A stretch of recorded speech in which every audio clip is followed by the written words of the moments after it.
निर्गमन अध्याय 9। निर्गमन अध्याय 9। फिर यहोवा ने मूसा से कहा, फिरौन के पास जाकर कह कि इब्रियों का परमेश्वर यहोवा तुझसे इस प्रकार कहता है कि मेरी प्रजा के लोगों को जाने दे कि मेरी उपासना करे, और यदि तू उन्हें जाने न दे और अब भी पकड़ रहे तो सुन, तेरे जो घोड़े, गधे, ऊंट, गाय बैल, भेड़ बकरियां आदि पशु मैदान में हैं, उन पर यहोवा का हाथ ऐसा पड़ेगा कि बहुत भारी मरी होगी। और यहोवा इस्राएलियों के पशुओं में और मिस्रियों के पशुओं में ऐसा अंतर करेगा कि जो इस्राएलियों के हैं उनमें से कोई भी न मरेगा। फिर यहोवा ने यह कहकर एक समय ठहराया कि मैं यह काम इस देश में कल करूंगा।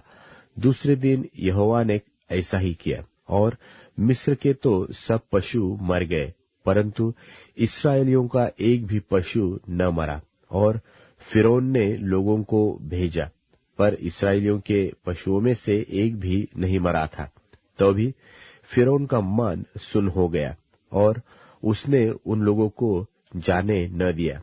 फिर यहोवा ने मूसा और हारून से कहा, तुम दोनों भट्टी में से एक एक मुट्ठी राख ले लो, और मूसा उसे फिरौन के सामने आकाश की ओर उड़ा दे। तब वह सूक्ष्म धूल होकर सारे मिस्र देश में मनुष्यों और पशु दोनों पर फोफले और फोड़े बन जाएगी। सो वे भट्टी में की राख लेकर फिरौन के सामने खड़े हुए, और मूसा ने उसे आकाश की ओर उड़ा दिया, और वह मनुष्यों और पशुओं दोनों पर फोफले और फोड़े बन गए। और उन फोड़ों के कारण जादूगर मूसा के सामने खड़े न रह सके, क्योंकि वे फोड़े जैसे सब मिस्रियों के वैसे ही जादूगरों के भी निकले थे। तब यहोवा ने फिरौन के मन को कठोर कर दिया, और जैसा यहोवा ने मूसा से कहा था उसने उनकी न सुनी। फिर यहोवा ने मूसा से कहा, बिहान को तड़के उठकर फिरौन के सामने खड़ा हो, और उससे कह, इब्रियों का परमेश्वर यहोवा इस प्रकार कहता है कि मेरी प्रजा के लोगों को जाने दे कि वे मेरी उपासना करे, नहीं तो अब की बार मैं तुझ पर और तेरे कर्मचारियों और तेरी प्रजा पर सब प्रकार की विपत्तियां डालूंगा, जिससे तू जान ले कि सारी पृथ्वी पर मेरे तुल्य कोई दूसरा नहीं है।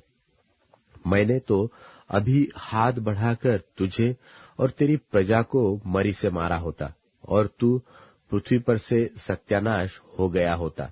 परंतु सचमुच मैंने इसी कारण तुझे बनाए रखा है कि तुझे अपना सामर्थ्य दिखाओ और अपना नाम सारी पृथ्वी पर प्रसिद्ध करूं। क्या तू अब भी मेरी प्रजा के सामने अपने आप को बड़ा समझता है और उन्हें जाने नहीं देता? सुन, कल मैं इसी समय ऐसे भारी भारी ओले बरसाऊंगा कि जिनके तुल्य मिस्र की नेव पड़ने के दिन से लेकर अब तक कभी नहीं पड़े। सो अब लोगों को भेजकर अपने पशुओं को और मैदान में जो कुछ तेरा है सबको फुर्ती से आड़ में छिपा ले, नहीं तो जितने मनुष्य व पशु मैदान में रहे और घर में इकट्ठे न किए जाए उन पर ओले गिरेंगे और वे मर जाएंगे।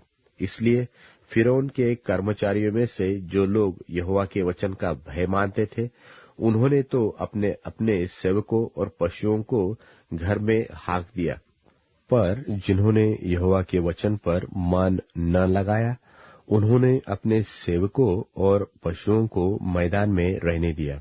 तब यहोवा ने मूसा से कहा, अपना हाथ आकाश की ओर बढ़ा कि सारे मिस्र देश के मनुष्यों, पशुओं और खेतों की सारी उपज पर ओले गिरे।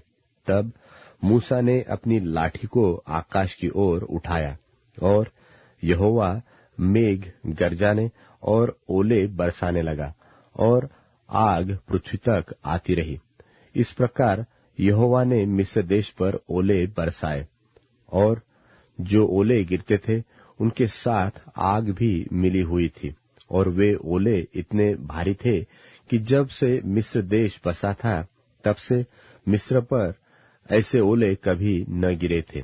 इसलिए मिस्र भर के खेतों में क्या मनुष्य क्या पशु जितने थे सब ओलों से मर गए, और ओलों से खेत की सारी उपज नष्ट हो गई, और मैदान के सब वृक्ष भी टूट गए। केवल गोशेन देश में जहां इस्राएली बसते थे ओले नहीं गिरे। तब फिरौन ने मूसा और हारून को बुलवा भेजा और उनसे कहा कि इस बार मैंने पाप किया है, यहोवा धर्मी है और मैं और मेरी प्रजा अधर्मी है। मेघों का गरजना और ओलों का बरसना तो बहुत हो गया। अब भविष्य में यहोवा से विनती करो, तब मैं तुम लोगों को जाने दूंगा और तुम न रोके जाओगे। मूसा ने उससे कहा, नगर से निकलते ही मैं यहोवा की ओर हाथ फैलाऊंगा, तब बादल का गरजना बंद हो जाएगा और ओले फिर न गिरेंगे। इससे तू जान लेगा कि पृथ्वी यहोवा ही की है।